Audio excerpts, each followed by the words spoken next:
صدقہ انفاق فی سبیل اللہ۔ حضرت ابو مسعود رضی اللہ تعالی عنہ سے روایت ہے کہ ان حضرت صلی اللہ علیہ وآلہ وسلم نے فرمایا، جب کوئی اپنے گھر والوں پر ثواب کی نسبت سے اللہ کا حکم سمجھ کر خرچ کرے تو صدقے کا ثواب پائے گا۔ حضرت ابو ہریرہ رضی اللہ تعالی عنہ سے روایت ہے کہ ان حضرت صلی اللہ علیہ وآلہ وسلم نے فرمایا، 7 آدمیوں کو اللہ تعالیٰ اپنے سائے میں رکھے گا جس دن اس کے سائے کے سوا اور کہیں سایہ نہ ملے گا۔ ایک تو انصاف کرنے والا حاکم، دوسرے وہ جوان جو جوانی کی امنگ سے خدا کی عبادت میں رہا، تیسرے وہ جس کا دل مسجد میں لگا رہے، چوتھے وہ آدمی جنہوں نے اللہ کے لیے دوستی رکھی، زندگی بھر دوست رہے اور دوستی پر ہی مرے، پانچویں وہ مرد جس کو ایک مرتبہ والی خوبصورت عورت نے برائی کے لیے بلایا، اس نے کہا میں اللہ سے ڈرتا ہوں، چھٹے وہ مرد جس نے اللہ کی راہ میں ایسا چھپا کر صدقہ دیا کہ داہنے ہاتھ سے جو دیا بائیں ہاتھ کو اس کی خبر نہ ہوئی، ساتویں وہ مرد جس نے اکیلے میں اللہ کو یاد کیا، اس کی آنکھیں بہہ نکلی۔ حضرت عقبہ حارث رضی اللہ تعالی عنہ سے روایت ہے کہ میں نے مدینہ میں عصر کی نماز ان حضرت صلی اللہ علیہ وآلہ وسلم کے پیچھے پڑھی، آپ نے سلام پھیرا اور جلدی سے اٹھ کھڑے ہوئے، لوگوں کی گردنیں پھاندتے اپنی ایک بی بی کے حجرے میں گئے، لوگ آپ کی جلدی دیکھ کر گھبرا گئے، پھر آپ باہر نکلے، دیکھا تو لوگ آپ کے جلد جانے سے تعجب میں ہیں۔ آپ نے فرمایا، بات یہ تھی کہ ہمارے پاس سونے کا ڈلہ رہ گیا تھا، مجھے اس میں دل لگا رہنا برا معلوم ہوا، میں نے اس کے بانٹ دینے کا حکم دے دیا۔ حضرت عبداللہ بن مسعود رضی اللہ تعالی عنہ سے روایت ہے کہ ان حضرت صلی اللہ علیہ وآلہ وسلم نے فرمایا، 2 آدمیوں کی خصلتوں پر کوئی رشک کرے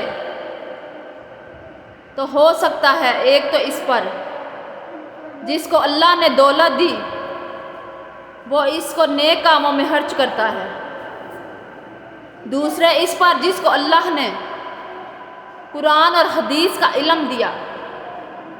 وہ اس کے موافق فیصلہ کرتا ہے اور لوگوں کو سکھاتا ہے۔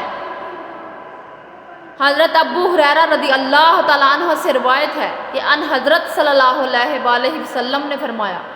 جو شخص حلال کمائی سے ایک کھجور برابر صدقہ کرے اور اللہ حلال کمائی کو قبول کرتا ہے تو اللہ تعالیٰ اس کو اپنے داہنے ہاتھ لیتا ہے، پھر صدقہ دینے والے کے فائدے کے لیے اس کو پالتا ہے جسے کوئی تم سے اپنا بچڑا پالتا ہے، یہاں تک کہ وہ پہاڑ برابر ہو جاتا ہے۔ حضرت عدی بن حاتم رضی اللہ تعالی عنہ سے روایت ہے کہ ان حضرت صلی اللہ علیہ وآلہ وسلم نے فرمایا، دوزخ کی آگ سے بچو صدقہ دے کر، کھجور کا ایک ٹکڑا ہی ہو۔ حضرت عائشہ رضی اللہ تعالی عنہ سے روایت ہے کہ ان حضرت صلی اللہ علیہ وآلہ وسلم نے فرمایا، جب کوئی عورت اپنے گھر کے کھانے میں سے کچھ خیرات کرے بشرط کا بگاڑ کی نیت نہ ہو تو عورت کو بھی خیرات کرنے کا ثواب ملے گا جیسے خامند کو اس مال کے کمانے کی وجہ سے، اور داروغہ کو بھی اتنا ہی، اور کسی کا ثواب دوسرے کے ثواب کو کم نہیں کرے گا۔ حضرت ابو ہریرہ رضی اللہ تعالی عنہ سے روایت ہے کہ ان حضرت صلی اللہ علیہ وآلہ وسلم نے فرمایا، عمدہ خیرات صدقہ وہی ہے جس کے دینے کے بعد آدمی مالدار رہے اور پہلے ان لوگوں سے شروع کرے جو تیری نگہبانی میں ہیں۔ حضرت عبداللہ بن عمر رضی اللہ تعالی عنہ سے روایت ہے کہ کہ ان حضرت صلی اللہ علیہ وآلہ وسلم نے منبر پر ہرات اور سوالی سے بچنے کا اور سوال کرنے کا ذکر فرمایا کہ اوپر والا ہاتھ نیچے والے ہاتھ سے بہتر ہے، اوپر والا ہاتھ خرچ کرنے والا اور نیچے والا ہاتھ مانگنے والا ہے۔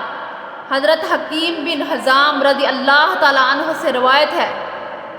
کہ ان حضرت صلی اللہ علیہ وآلہ وسلم نے فرمایا،